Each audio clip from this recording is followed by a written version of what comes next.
Namaskar. Hello and welcome to PGurus channel. I'm your host Sri Iyer. I'm back after that really hot session with Sumit Pierji, and now I have with me Sriram Seshadri, and we're going to talk about the Karnataka elections, the Bajrang Dal flip-flop that the Indian National Congress has executed. What were they thinking? How did it blow up in their face? And now where things stand. So let's welcome our guest of the evening, Sriram Seshadri. Sriramji, namaskar and welcome to PGurus. Namaskar, Sri Iyer. Namaskar to all the PGurus audiences. Sir, the last time we had talking about this Bajrang Dal, I had sung a song. I'm just going to sing two lines today. Bhima Rupa Sundara Prachanda Maruti Deenanatha Deva Rama Duta Murati Vanaresha Sri Kapisha Suvana Shankara Vayu Putra Veera Dheera Vikramakrama. So that's how the song goes. Viewers, I will put the link again to listen to it with music. It sounds very nice. And suddenly, Hanuman is in the thick of things. Sir, take it away. Okay. See, Congress, last time also when we were speaking, I said Congress knows how to lose an election. I think probably they are doing a PhD on how to lose a winnable election. And repeatedly, they have been doing some mistakes. See, Modi is like Bhasmasuran. If anybody touches him and then, humiliates him, then they lose the election. They learned that very hard way. Congress learned it very hard way, starting from Mautka Saudagar days in Gujarat. And in Himachal Pradesh, Congress very consciously didn't touch anything on Modi. They didn't want to make it into a Modi-centric election. And in the last 10 days, Congress high command, especially central leadership, which against the wishes of the local leadership like D.K. Shivakumar, came and then converted the election into a Modi-centric. Already it started flipping towards BJP. And Congress knows how to shoot their feet very clearly by the statement of banning PFI. Let's use that word. We will ban PFI and Bajrang Dal if we come to power. Let's dissect this. Number one. Sir, 1 second, sir. We'll help you with some slides here. Can we put up the slide deck, please? I want to see if we have the exact same tweet on our slide. We have a slide deck. Sure. So this is after the fact. Is there before that when they said that we want to ban PFI and Bajrang Dal? Okay, yeah, never mind. Yeah. Go ahead, sir. They said that that we need to dissect this statement. Number one. State government do not have the authority to ban anybody, any organization, even within the state. It's only the Home Ministry of the central government has the right, authority, and jurisdiction to ban any organization in the country. So, by saying that they will ban any organization like this also is a flawed one. Second, PFI is already a banned organization in the country. So what they mean is they want to just appease the Muslims, especially for 4 seats in coastal Karnataka. See, believe it, coastal Karnataka Congress has never been able to breach BJP's, in 21 seats or something. I forgot the exact 20 plus seats. They were never been able to breach that, region. But there are 4 seats which is highly thickly populated with Muslims. If you look at the 2011 census, we don't have any other official census. 2011 census says that about 28% Muslims spread across in the coastal Karnataka area, but there is a polarization already happening. So for 4 seats, they made this statement by which they have coughed up another 12 to 15 seats to BJP by just doing, greed of getting a 4 seats additional. They just coughed up another 12 dozen or so, or at least 15 seats to BJP and making BJP almost, last time also I talked about it's still going to be a hung assembly. Now it's trending towards BJP getting their own majority thanks to Congress. That is what they had done. By doing this, and imagine one more thing, let's also remember mythological belief that Hanuman was born in that region. Okay, Hampi and Kishkinda is around that area of Hampi area. So that is where it is. Karnataka is a birthplace of Hanuman. you could find many Hanuman temples across across the state. So by doing this ridiculous statement of banning Bajrang, of course, Bajrang Dal doesn't mean that it is Hanuman, but Bajrang Dal means people who follow Lord Hanuman.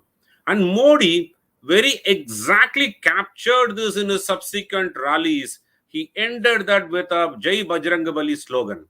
So that is where what Congress ended up doing is they were highly disgruntled BJP Karyakartas, the right wing or the RSS Sangh Parivar, disgruntled Sangh Parivar who are not working very actively for BJP. Now, with this statement, they all came to the street and they all came to the unite, including in the coastal Karnataka region where Ram Sena was fighting against BJP. Now they don't have an option to withdraw from the election, but they are now at least playing it very, very low profile to say that it is important that BJP wins rather than spoiling their chances. That is what Congress has achieved. And the flip-flop now is they say that we will ban organizations like PFI or Bajrang Dal. It's just trying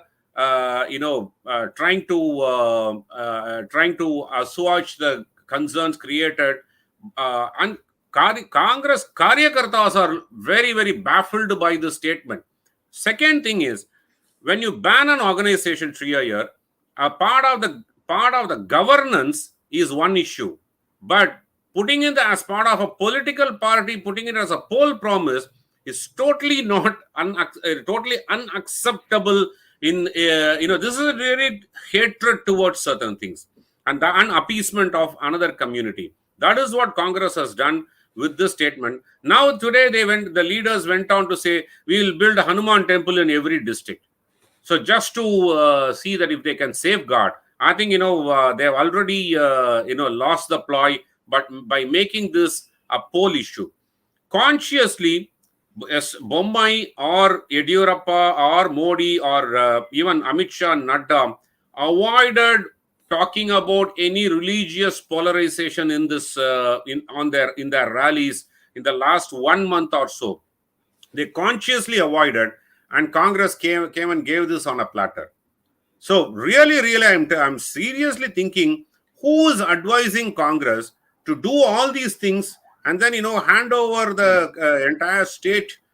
This is the last chance for them to win Karnataka, and if they lose this to BJP and BJP comes to power with its own majority, I think this Karnataka also ceases to exist for Congress. Then they will be left out with only one state, which is Chhattisgarh. That's all they will be left out with. So really, Congress Mukt Bharat is being achieved by Congress, not by BJP.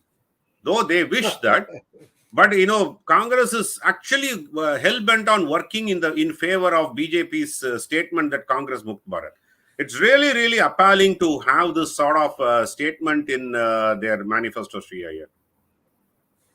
Now, this when you put something in the manifesto, you printed multiple copies, and you probably did it in multiple languages. Right. Very difficult to walk it back when people who are going to flip through your manifesto. It says, you have fallen flat, like you said, on a technicality. A state government cannot ban any organization. So what were they really thinking? It just all they were thinking is appease PFI, because PFI is banned because of that SDPI actually contesting against Congress, splitting the Muslim votes. So they thought that they will appease the Muslim voters and help in this way. Seriously, in 2018, if you go back, SDPI contested 23 seats, and at the request of Congress, they withdrew 22 seats. They withdrew from the race because Congress cannot survive without the minority vote share. I think that they rely on winning Karnataka only on the minority vote share. In 2006, the delimitation when it happened, they ensured that BJP cannot contest more than 170 seats on their own, and that is what is keeping BJP not achieving their own majority in the last 20 years or so, they were not been able to achieve a majority on their own only because of this.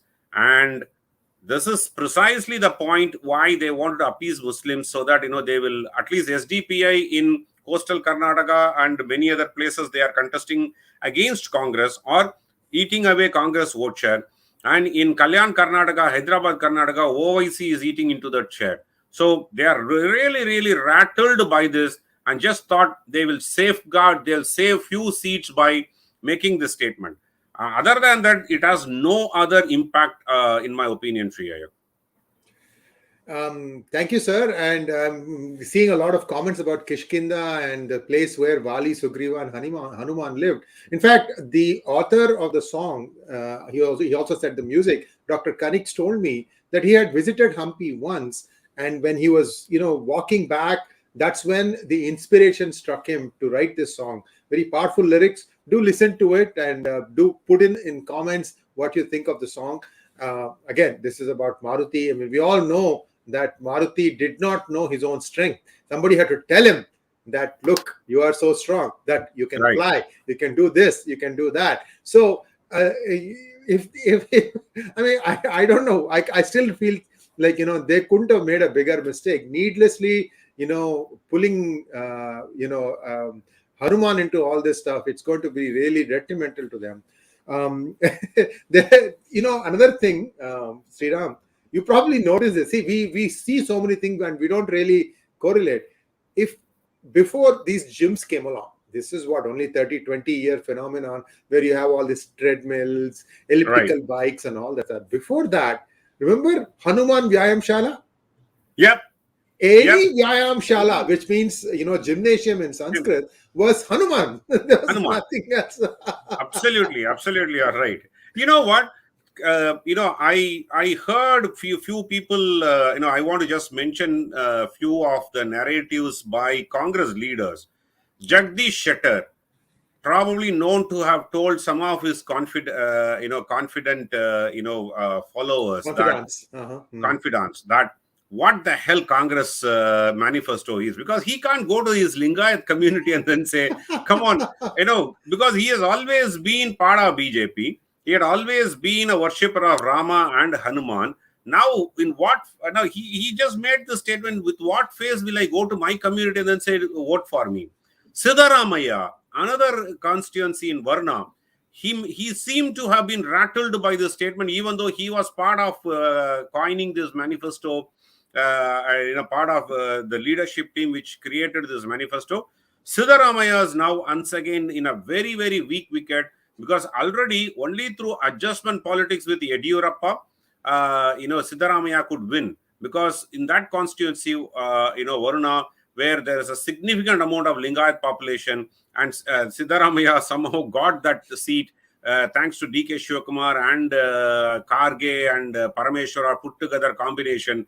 They just put him onto that. They didn't give him the second Kolar seat that he wanted. Now he is feeling the same pinch that he may probably lose the election. That would be very, very significant. Mandya, old Mysore region, tectonic shift already happening, capturing the imagination, because otherwise BJP used to be 2 to 3% vote share they used to get in this area. Very, very poor performance. Now they are getting almost, when we surveyed about 1% of population, we had the same feeling. But 3 or 4% of population, when voters, when we go and take the polls or survey, significant surge towards BJP is happening. And with this Hanuman statement, and more of the Wakaligas feel that voting for JDS is not going to help them anymore, because they are going to become only kingmakers and not going to form the government. Might as well shift your, allegiance to, BJP, which is going to form the government. I think that tectonic shift, if this happens, if our survey says proves right, I think that's a significant change in demography of Karnataka. And this Hanuman statement is just changing. We all felt that 3 to 4% swing of votes will take BJP to its pole position, and this statement is actually creating the 3 to 4% swing.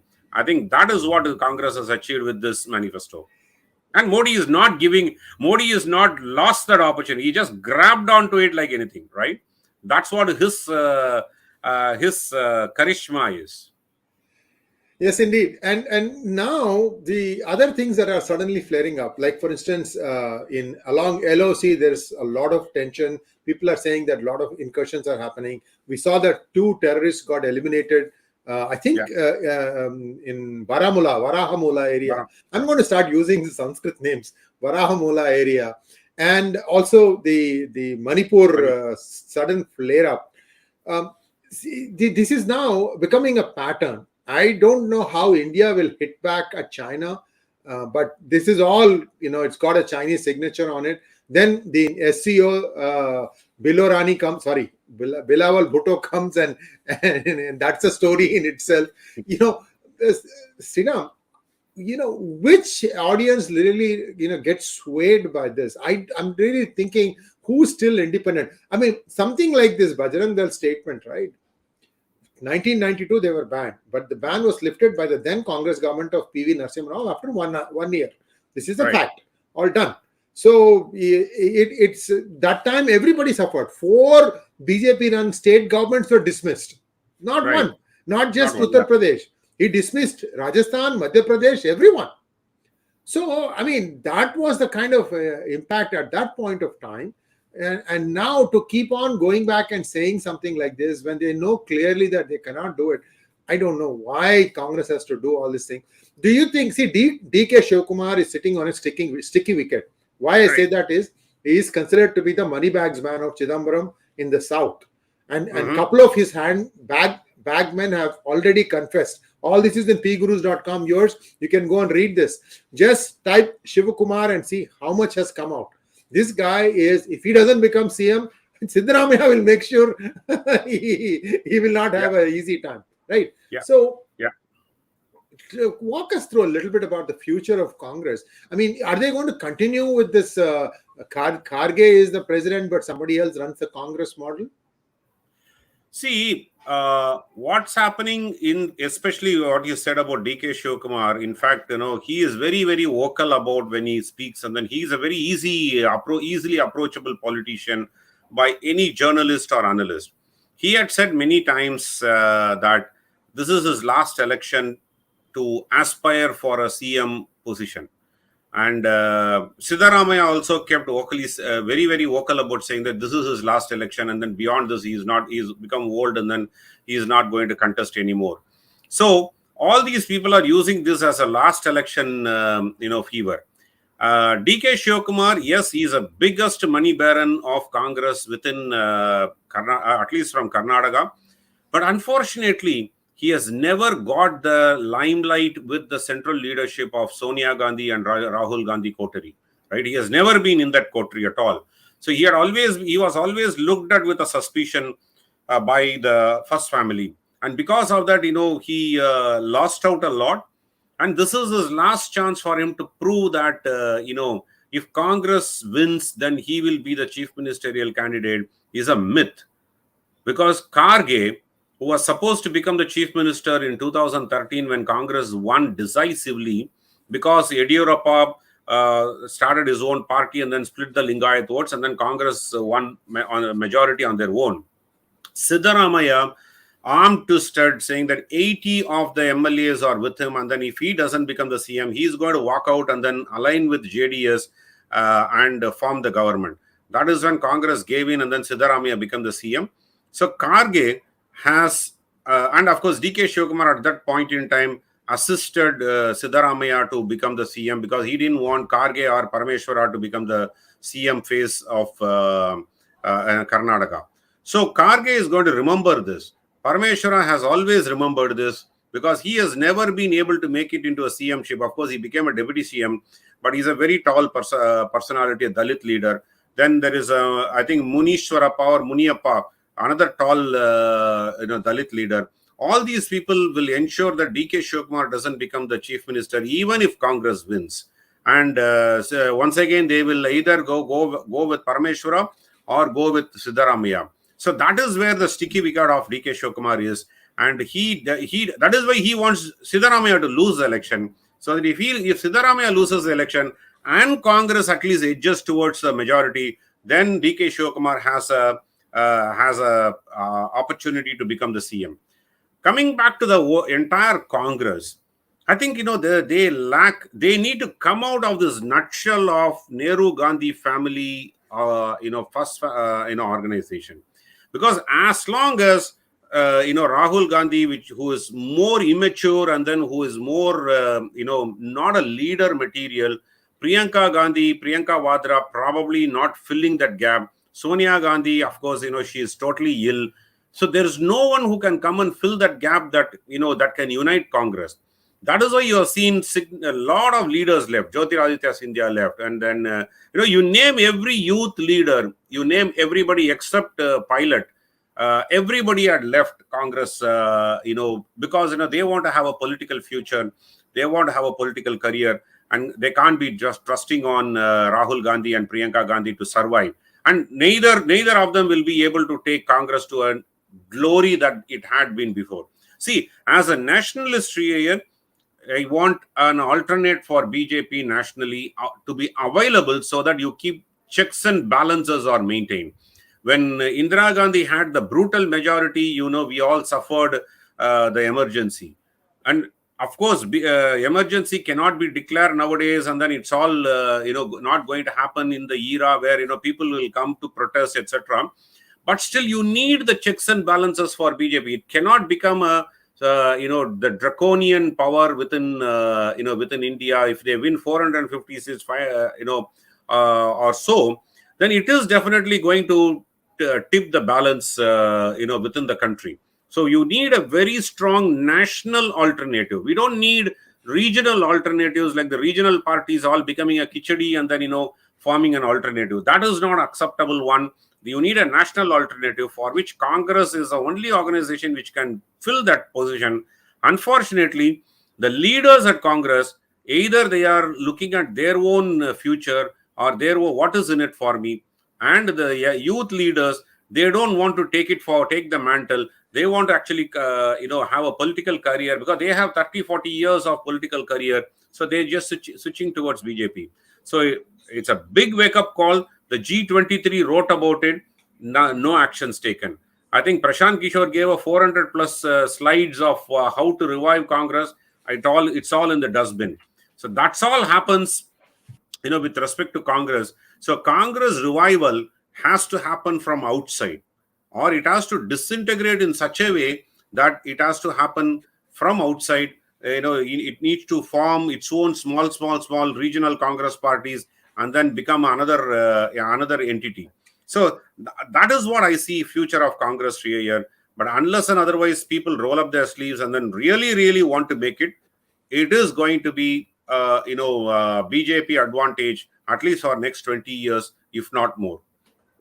Sriram, one question about this Wrestlers Federation of India. See, there were complaints about the coach being, allegations of sexual assault. Yeah.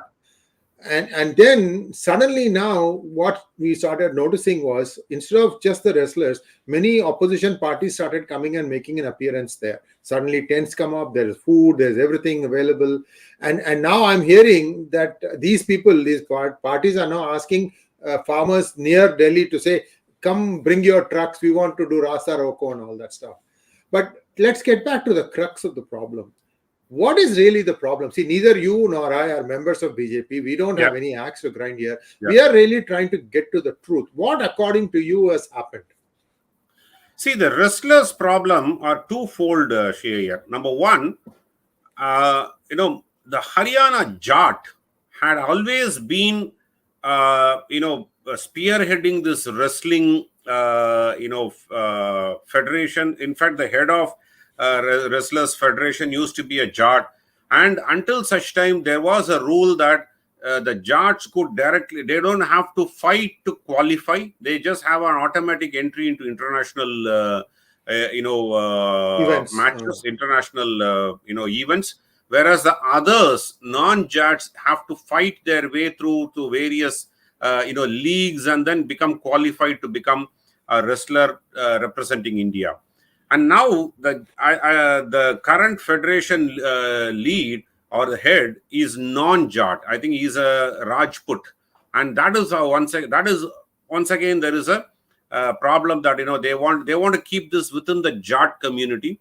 The second problem is the rules have changed, that saying that you need to fight your way, you need to really qualify to represent India, because talent needs to be what's wrong in that? What's nothing wrong in wrong, that? nothing wrong. Yeah. So see, while there is a sexual assault case is there, I don't think nobody has approached a police for filing a case. Nobody has approached the Olympic Association to file a case or a disciplinary case. They just want to squat in the road and then protest. And this Andolan GVs just jump in to fill the gap. So we have seen CAA protest and then fizzled out. We have seen farmers protest and then Modi had to retract after implementing partially all the farm law amendments he brought in. It is almost there. 80% of the farm law amendments have already been implemented, and it is even now, after withdrawing that also, it is still there, in different forms, except that mandis are continuing. That's the only thing that is happening. But otherwise, whatever the objective of farm law amendments, have at least 75 to 80% is achieved already. So the huge protest happened on that.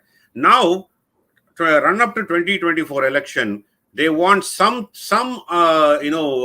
issue to carry forward, because they are not able to blame it on the governance. They are not able to blame it on the corruption, any corruption charges, serious corruption charges.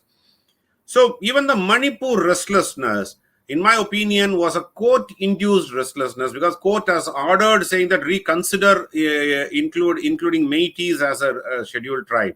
It's a very unique problem. It has to be solved only through dialogue, and then violence cannot solve the problem. The Meiteis are 53% of tribals in Manipur, living in 10% of the land mass. Whereas another remaining 50% of the other tribals living in 90% of Manipur, and almost 60% of the assembly MLAs or Meiteis. So it's a very serious, or it's a very deep problem. The legislators are Meiteis, so they want to push for Meiteis to be recognized as a scheduled tribe, and the remaining part of the scheduled tribe doesn't want Meiteis to be recognized as a scheduled tribe. I'm talking the tribes, not the real ST, the tribes population. So that is where the confusion, that is where the clash started happening, and it is an emotional issue that needs to be solved only through dialogue, and then only through making other arrangements. So we have seen that in Rajasthan. It used to happen 10-15 years back. Rajasthan had the Meenas wanted to be included in the ST, as a scheduled tribe.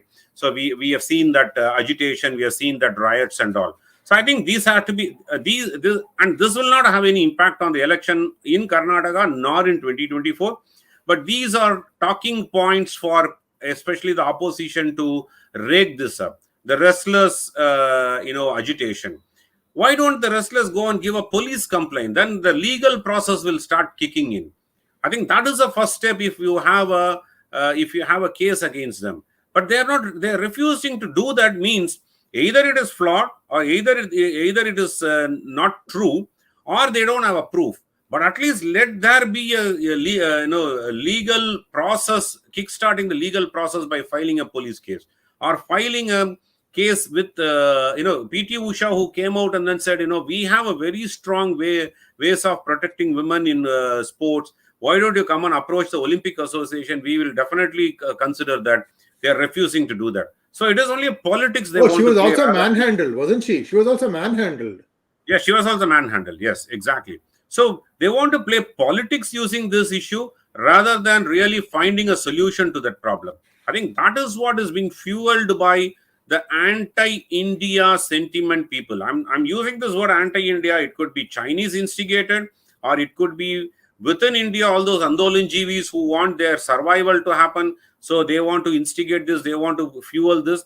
And we'll see many more. We'll see many more in the next 1 year, run up to 2024. Funded by George Soros, funded by Chinese, funded by other foreign countries who doesn't want stability of India, economic and political stability of India. So there will be a lot more that will come in the next 1 year. I think, we as a responsible citizen needs to keep on exposing this to the world. Well, I have an interesting observation from one of our viewers. He says, you are so touchy about a silly law like SB 403, but medalist sportsperson are in dharna instead of being in practice, and you look for political angles. Shame on you. Listen, I didn't look for any angle. I just asked Sriram Seshadri to tell me what. This is the first time I'm even, broaching this topic in PGurus. How do you say that I'm taking a political angle? This is what happened, and I mean, don't jump here. I mean, I have no views on this. Anything I don't know, I'm not going to take a stand. Sure. Sriram, thank you so much. This is great. We have covered a lot of interesting information. We have a few questions for you, if you don't mind. Sure. Let's go ahead and take the questions, please.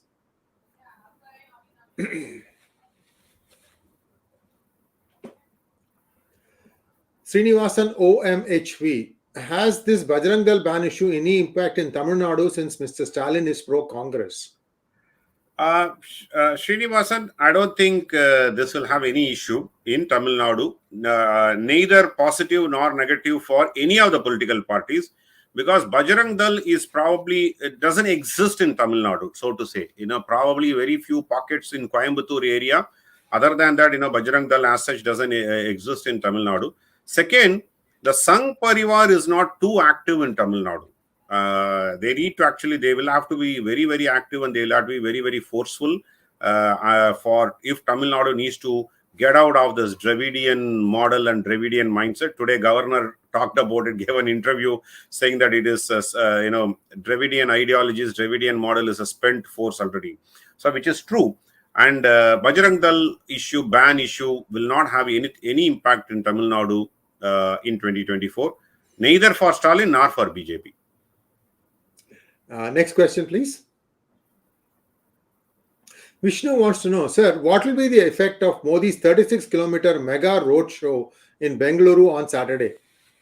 Vishnu, I think the latest update is he's splitting this into 2 days because most of the residents of Bangalore have said that if he's holding it on a single day, they are going to suffer already a jam-packed, traffic-jammed city. So he's splitting this into 2 days, Saturday, half of Saturday, and then half of Sunday. So he's extending one more day of his campaign because, he can then address rallies in the other half of the day. It will have a major impact not on the areas where he's traveling, because the greater Bangalore is more or less a Congress, constituencies. Of course, bordering with BJP constituencies, like, if you talk about Hoskote and all, is a very strong BJP constituencies. But it will at least have a swing factor. It will reduce the margins. It will probably, see, in Karnataka, many seats are 2,000, 3,000 margin, victories. So where there is a margin of 1,000 to 2,000, Modi's rally may even tilt it towards or make that margin much more closer, if not, tilt it towards BJP. I don't see a significant impact in those areas where he is traveling, because they are going to stick to whatever they are going to vote for. But the messages that he is going to convey during that rally, that is going to resonate more in the other parts of Karnataka. I think, he's spending additional one more day in Karnataka for campaign is definitely a boost for BJP to take it to a pole position. Yeah, traffic is such a big challenge in Bengaluru. In fact, you mentioned this place called Hoskote. I remember, I used to live in the Technology Park area, and instead of going through the main approach road of Hebbal to go to the airport, there is another road. But you have to go there only if the road is good and during daytime. Nighttime, it's a little risky because lights are not very clear. I think it goes through the Hoskote village. Yes, and, that's right. Right? And you can actually save 40 minutes or so if the things are just right. Yeah, so, Devanahalli area, and it's not safe also in the night. Yes, I didn't want to say that. I just said lighting is poor. Yes, it is not safe at night. Yes, I totally agree. So, viewers, this is, interesting times. But I think Karnataka election, BJP needs to win, in my opinion, again, because it needs to sustain that root that it has put down in Karnataka, because otherwise all the South Indian states are not non-BJP ruled. I don't think that is good for the country, especially since there are so many manufactured riots, manufactured news, manufactured facts, manufactured riots, manufactured narrative, all these things just to keep the pot boiling. I don't think any other country has kind of seen this kind of problems. I mean, you get to this once in a while here and there, banana republics get overthrown, but I haven't seen this kind of a sustained, pounding that Modi government is getting right now. I don't think that is fair. We have disagreements, disappointments with what they have and they have not done. Yeah, but this is not on, guys. Very true. Very true. Sunita NL wants to know, if BJP retains Karnataka, will New York Times, WAPO, BBC, etc. write global headlines demeaning and degrading India's Silicon Valley as fanatic Hindutva region that elects a saffron party? Definitely. They will. They will definitely write about it. Especially, there are several journalists from India who will write a centrist page or article in NYT and WAPO, Washington Post. BBC will definitely get into action again, talking about PFI ban and Bajrang Dal ban and how BJP played a communal card, etc. All these things will happen, and not just beyond this. We have very crucial elections coming up in end of this year, 2023. Chhattisgarh, Rajasthan, Madhya Pradesh, Telangana, all these places, they will try to play all these cards again and again and again, and until 2024, we will see much more stories on these, Sunita. Next question, please. Mangat Ranga wants to know, Namaskaram sir, would the impact of Bajrang Dal issue be felt by Congress across the rest of India, especially the North India? For sure. Very good question, Magnet Ranga. Especially, I talked about Rajasthan and Madhya Pradesh elections are going to come up in end of this year. Telangana Congress is already, nowhere in the picture. It's probably third or fourth in the order. But Rajasthan and Madhya Pradesh, this will be very, very big issue. In fact, BJP will take it to Uttar Pradesh, Uttarakhand, and all these Bimaru region that we talk about, which is where the Hindi heartland region, and they will keep on hammering this issue of Congress wanting to ban Bajrang Dal. I think this will be a huge national issue in 2024 also. Next question, please. Raghunandan wants to know, sir, Congress is on vinasha 𝙒𝙬𝙬 vipurthi, and they are also taking support of terrorists. Your view on it? See, Congress, Raghunandan, probably, they need to get out of this entitlement mentality that, the first family thinks that the country is theirs. I think they need to get out of that mentality first and then return back to the nationalistic thoughts. See, even though when Indira Gandhi was there, Rajiv Gandhi was there, the nationalistic idea and ideology never slipped away. They were pretty nationalistic about India first, and then, of course, they had looked after their own family and their welfare, etc. Those are different things. But then later on, when Sonia Gandhi became the head of Congress onwards, there is a lot more of Congress let out their nationalism as an ideology. I think that is where their decline started.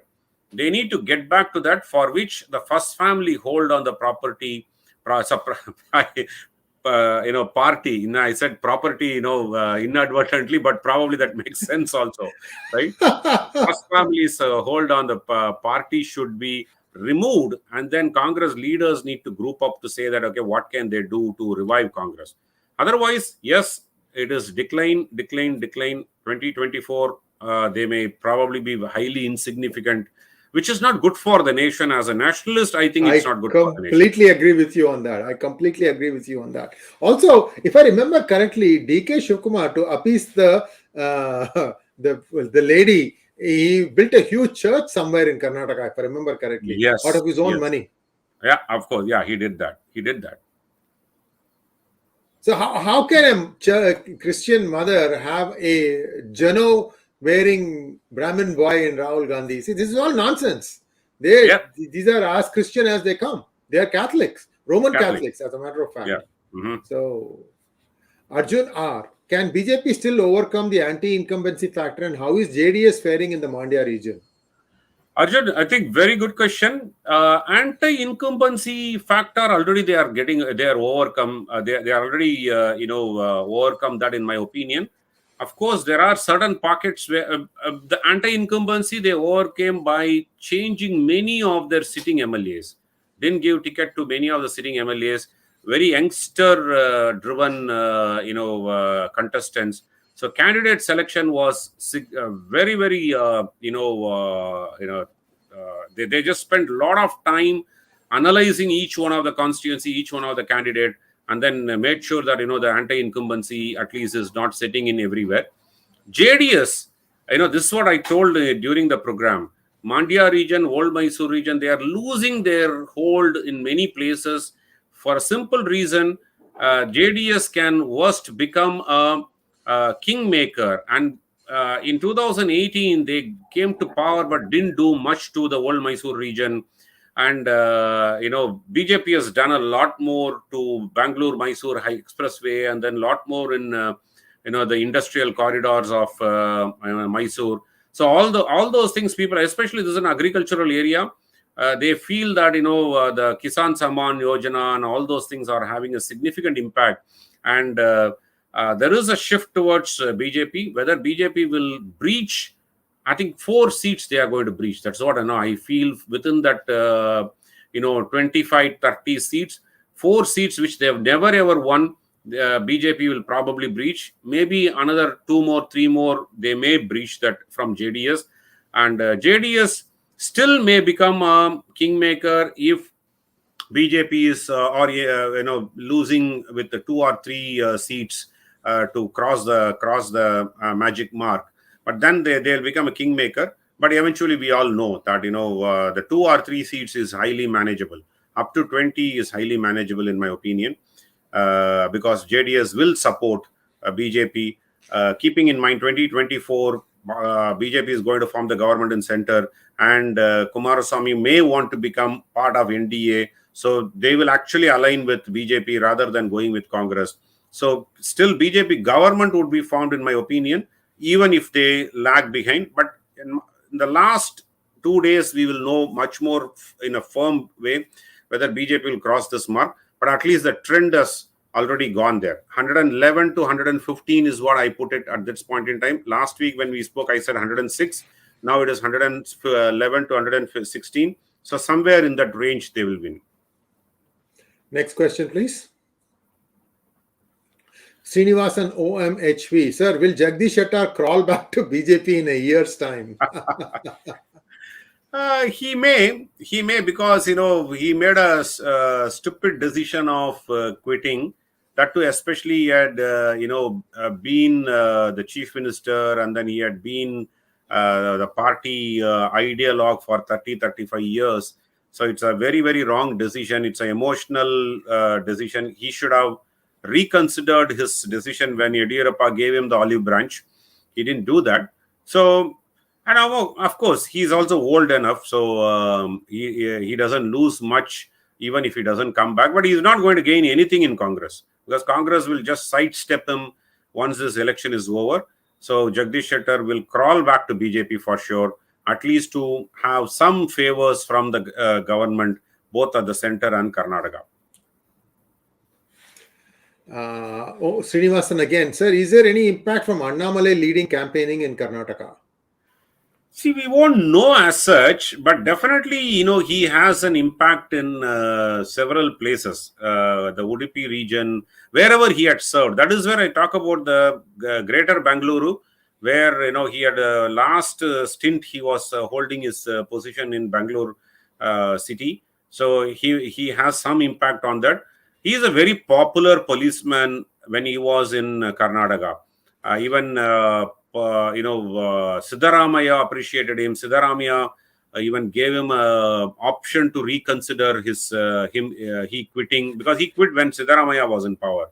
So I think he quit when Sriram Seshadri was in power, or I think, or when the regime changed, he quit. But Sriram Seshadri had been very appreciative of Annamalai when he served the maximum under Sriram Seshadri government.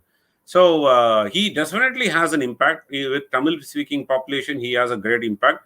But will that be the sole reason why BJP may win Karnataka? Probably not. But definitely he would have had his impact on winning 2025. And already coastal Karnataka, where Udupi region and all, BJP is a stronghold of BJP. So you can't attribute the victory for Annamalai. But there are other areas, Chikmagalur and other areas, where you could actually hold him responsible if BJP wins those or breaches some of those seats there. Definitely you could give him that credit. Next question from Jagannath Das. Do you think BJP can win states without state leadership in the name of Narendra Modi? I don't think.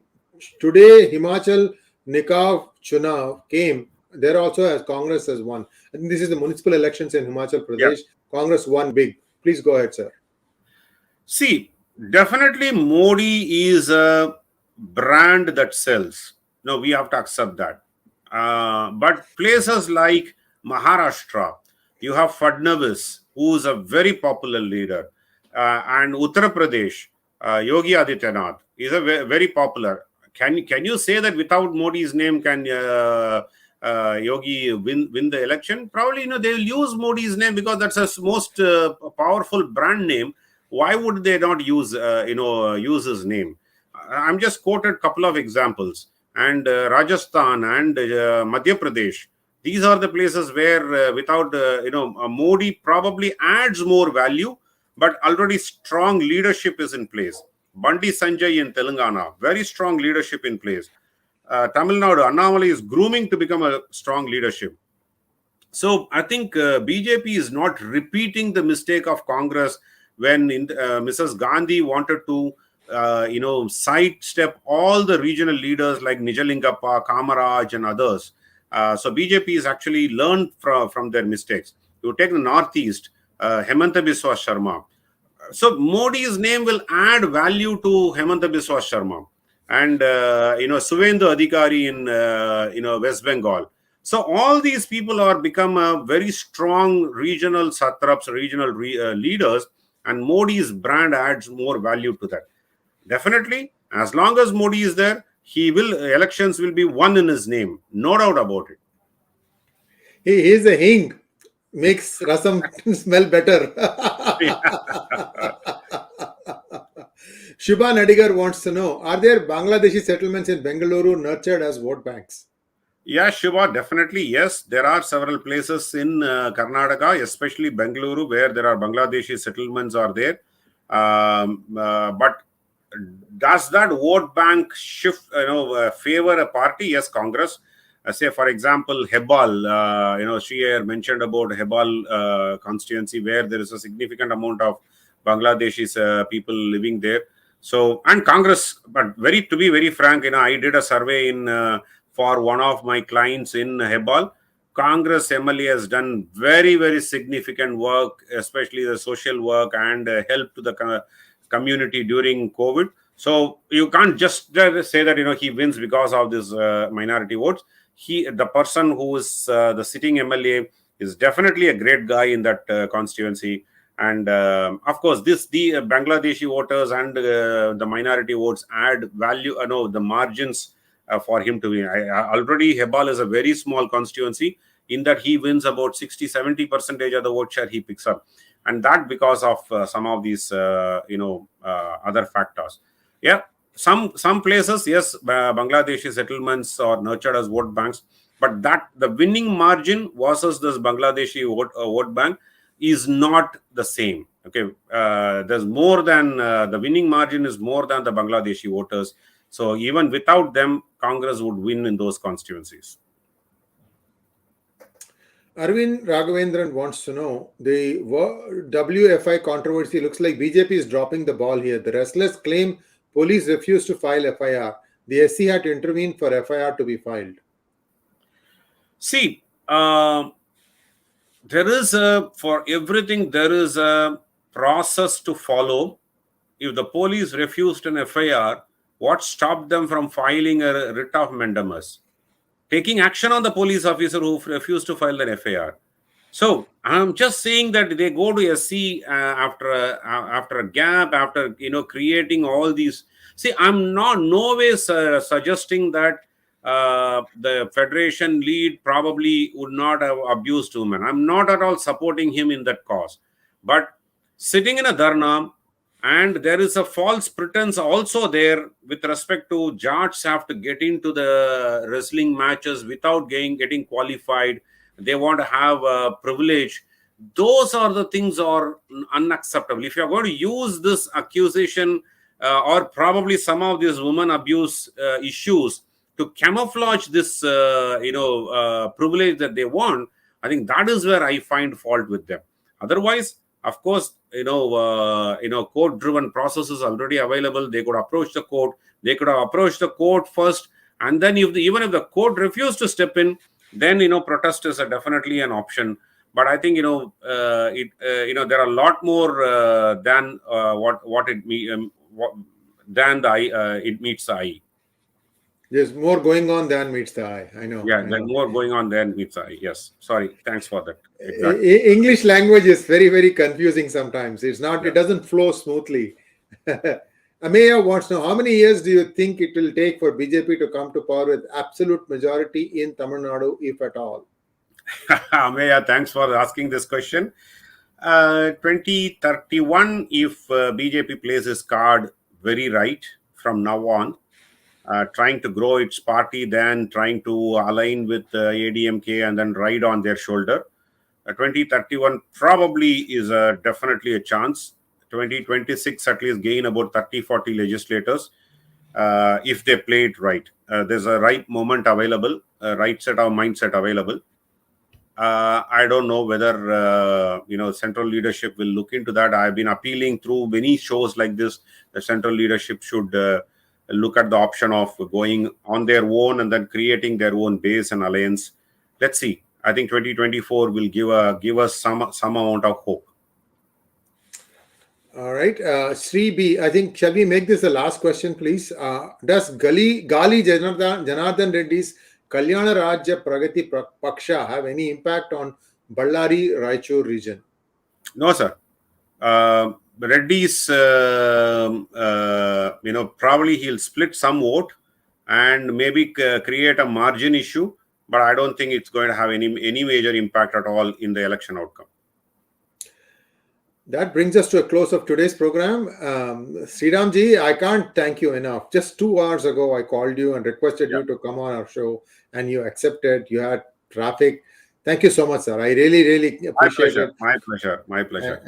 And viewers, this is important. Please, I don't say it often, but as soon as our program starts airing, please click on the like button. That makes a huge difference on how viral it goes. Sriram ji has been non-stop for 1 hour close to, and I've been going at this for 2.5, 3 hours now. We want to bring you news. We don't want to bring you one perspective or the other perspective. Please help us in our endeavor. Please like our programs as soon as they start airing. Thank you once again, sir. Namaskar.